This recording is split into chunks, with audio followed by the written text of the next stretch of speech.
Head Start High is 'n privaat skool in Bloemfontein se Hamilton nywerheidsgebied. Een van die klaars sê 'n onderwyser by die skool leef volgens die lese: by Head Start High slaan ons.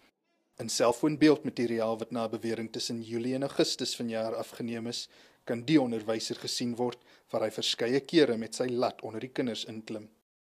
Dit lyk asof die beeldmateriaal die skoolhoof skok. I cannot just imagine a child going through that pain. It's very bad. It's very bad.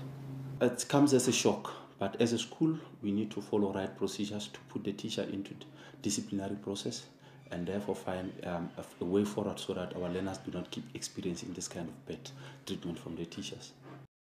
Maar die hoof se onskuld word ook in twyfel getrek. The principal at the school is also implicated.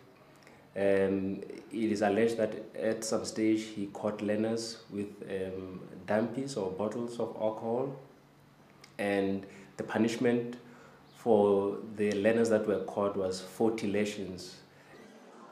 Die skoolhoof ontken dit. A learner came from outside, from the school outside. That is not our school. And on that particular day, there was an incident where this learner took a knife, wanted to fight or to stab one of our learners. That's where I had to intervene in that case.